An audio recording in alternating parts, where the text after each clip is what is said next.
Hello, this is my reflection questions from the lesson plans.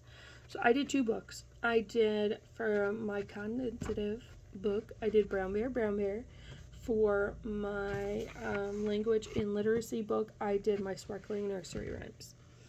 So going over the first lesson plan for the reflection questions, the first question was briefly describe what happened during the lesson plan. So I sat down, and one of the kiddos came over to me, and he seen the book, and I said, "Do you want to read the book?" And he goes, "Yeah, let's read the book." And I mean, toddler talk, so like you can understand them, but not like you can understand them, but it's like it's hit and miss words. So I started reading. The first page I read, Brown Bear, what do you see? I see a red bird looking at me. And he pointed out to the brown bear. And then I flipped the page, and he's like, "There's the red bird." So it went from there on out to like what was the next thing that he seen. The next thing that he seen was after the red bird, he seen the yellow duck looking at him. And then when I asked what the yellow duck seen, he said the blue horse. And it went from so on from there. And he loved that book. Like, he was, like, loved it. And I asked him, what color is the horse? And he goes, the blue horse. And I'm like, well, what color is this? And he goes, the yellow horse. And then I'm like, well, what does the brown bear see? He goes, the brown bear sees a red bird. And he pointed out to them every single time. Like, he flipped through the pages after the lesson plan was over, flipped through the pages and said, there's the brown bear. That's what the brown bear sees. So I thought that was pretty cool because I did not expect that from a toddler at all. I didn't expect them to go back through and actually sit down and actually be focused in books, because I was never like that. And even when I was in the elementary school, I don't even remember doing that.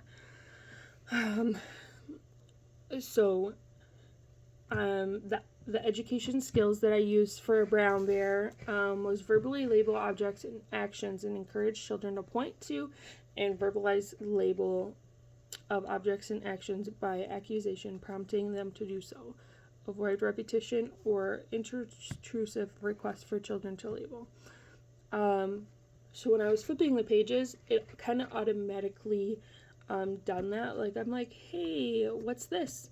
And they automatically done that. So that was me verbally labeling the object because I read it to them, and then they pointed out, hey, that's the brown bear, hey, that's the red bear, hey, that's the yellow duck. So they, like, the kids that I used for this, like, did it automatically after I read it, if that makes any sense. How did the children benefit from this activity? They were more hands-on, because they were transitioning from nap time to the infant room, and that's when, like, all the toddlers that wake up early go over there. It was kind of hard for them to just automatically, like, transition. Like, when they're waking up, they need like the warm cuddles, and then they need something to do. The infant room and doesn't have really, like, they have toys for them, but they're kiddie toys for infants. So I feel like that gave them more time and something to do that they normally do in their own room, like look at books, like point shiny things out for free time and stuff like that. That's how the children benefit from this activity. What was the most challenging part of this activity, and what surprised you? So one thing that was really challenging is once I started reading the first book, like 4, 5, 6 other toddlers came over and wanted to read it too. And they all wanted to be on my lap. So it was kind of challenging that way because like you had to show the picture, you had to read the book, show the pictures, and then point out, have them point out what it was. And it wasn't like after the first 2 or 3 pages, it kind of got easier.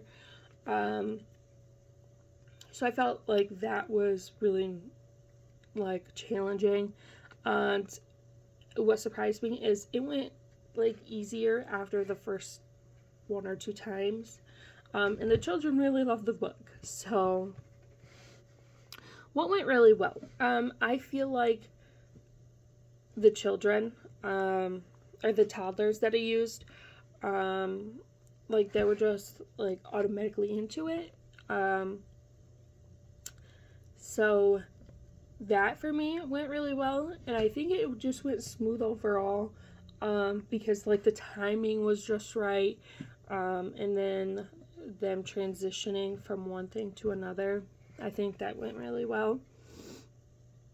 What can you do to improve? So one thing that I could do to improve for the next lesson plan for this one is knowing how to transition the children from after the book to, hey, like you guys can go play now, because they just wanted to read it over and over and over again. And I read it 2 or 3 times, so it was kind of like, okay guys, it's time to go on, but they just like, oh, I want to read it again. So that is one thing that I can improve, is closing and transitioning them over to, hey, like this is, it's time to finish this project, let's go to this one. The 8th question is, if you were going to do this activity again, explain why you would do, or what would you change? I would change the transitional times, and then I think if I were to do this activity again, not in this format, I would actually print out like the brown bears, red bears, yellow ducks, so they can point on like a piece of paper what they actually are, because doing it with a large group is actually kind of it's kind of hard to do, and that's one thing that I did not expect, is to have 5-6 kiddos doing the lesson plan with me, or me going over the lesson plan, because during the nap time to transition time, we normally don't get 6-7 kiddos, but the day that I was there, we only had 3 infants, so we're allowed up to 8 with one, or 6 with one person, and 12 with 2, I think, is what it was. So that was one thing that was challenging with the first lesson plan, and that's one thing that I would change. So with the second lesson plan, what happened was I sat down, which I was already sitting down from Brown Bear, and that was the second one, and they wanted to read another book after Brown Bear, so it kind of helped. I did my Sparkling Nursery Rhymes. I read the book, I started to read the book, and I pointed out to like the shiny items, and I just to give you an example, so like this one, it's like the shiny, and I asked them, hey, those are blueberries. I read the Little Jack Homer, they're plums, and they pointed out, hey, those are plums, and they're shiny. So that was pretty cool. And that's one thing that, like, describing the activity, that's like, I went through all the nursery rhymes, and I'm like, hey, this is a plum, after I read the nursery rhymes. So like, I'm like, oh, that's cool, a cow's jumping over the stars and the moon. So actually stepping down to their level and not being an adult, not being an adult in the room, but actually stepping down and talking to them, still being their leader, but talking to them in how they would talk. what exactly did he or she say. So for like for an example, I think like Jack-Be Nimble, Jack-Be Quick. For this one, they pointed out the candlestick is hot. Candlesticks are always hot. And that's one thing that I remember is they always pointed out the candlestick was hot. For the sheep one, they pointed out that there's more than one sheep. There's some in the background, but there's one big sheep. So they pointed out that. Humpty Dumpty, they pointed out people are not supposed to stand on walls. So like stuff like that toddlers would say. That's what they pointed out in the videos. Not the videos, the book. That's what they pointed out. The educational skills that I used were, for this one, was point to the pictures while labeling them, using facial expressions, varied vocal tones, and gestures to communicate the meaning of words. Reinforce the meaning of words by connecting them to real-life experiences at home or school. So with Humpty Dumpty, I pointed out, like, so Humpty Dumpty sat on the wall. Humpty Dumpty had a great fall. Like, it's the rhyming words, so you have different tones and stuff. And with that one, I pointed out that Humpty Dumpty is not supposed to stand on the wall, sit on the wall. Like, that can be very dangerous. And then that's when they pointed out, hey, Humpty Dumpty's not supposed to stand on the wall. Or sit on the wall. So, the second skill that I used was ask older infants and toddlers questions about the pictures or plot of the book. Provide opportunities for children to complete predictable sentences for rhyming phrases while reading aloud. And make connections between the book and children's own lives. So that kind of ties in the first one, where I was using different tones while I was reading the, like Humpty Dumpty, but it went on to, hey, Humpty Dumpty's not supposed to sit on the wall, or with Jack and Jill, they're not supposed to fall, because when Jack and Jill went up the hill to fetch a pail of water, Jack fell down and broke his crown, and Jill came tumbling after. So, hey, when you go up the hill, you're supposed to go back down the hill. So stuff like that. That's what my infants and toddlers said. Was the skill you used a good fit for the activity or vice versa? That's one thing I didn't cover with Brown Bear. Yes, I feel like both of the for both of the lesson plans, the skills that I used were perfect. For the lesson plan, how do the children benefit from this activity? They, so with this, I feel like they made more, My Sparkly Nursery Rhymes, they made more connections to real life. So like Humpty Dumpty, you're not supposed to sit on the wall. The candlestick, you don't want to jump over a candlestick because it's hot. And teaching them that hot things are not supposed to be touched. So that's how I feel like it benefited them, because it taught them that even like hot things, you don't want to touch them. You want to leave them alone. You don't want to sit on the wall. You don't want to fall. So, what was the most challenging part of this activity? So with My Sparkling Nursery Rhymes, I don't think I had any challenges. I seen a preschool teacher do this, so I was kind of like, so it was okay. And that's through my job, so I seen that. And that's when I did the lesson plan for this. I felt like it more connected to the toddlers because it's like shiny stuff.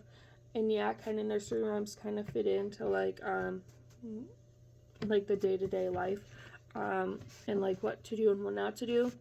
So I think that really fit really well.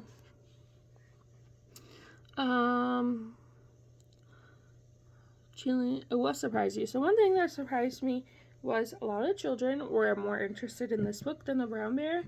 I think for one, it had more words, and for two, it was shiny, so like you never see them. You never see a cow jump over the not the moon, but you never see a cow be up in the moon with the stars and the moon. So I feel like that went really well. What can you do to improve? So one thing, there's always improvement for both of the lesson plans. I'm not perfect. I'm just a college student. So with the Brown Bear, there's a few things that I can improve. Like I said before, is print out like Brown Bear pictures, point to them on the board. Even if it's a Velcro board, you can point to them. With the nursery rhymes, one thing that I can improve is the rhyming. Like I've been sick, so it's kind of been hard to like communicate with like different tones. Like I could say it, but the rhyming is not like it, yeah, of course it's gonna rhyme, but like the tones that I'm trying to use are not really tones. So if you were going to do this activity again, explain what would you do or why. So with the nursery rhymes, I feel like I would have like a little book or like a little small activity that they can do afterwards, because toddlers are hands-on. Even with the books, they're more like, hey, I'm gonna touch, I want to feel. So even that, I think that would help for more. So that was the final for my reflection videos. Have a great day.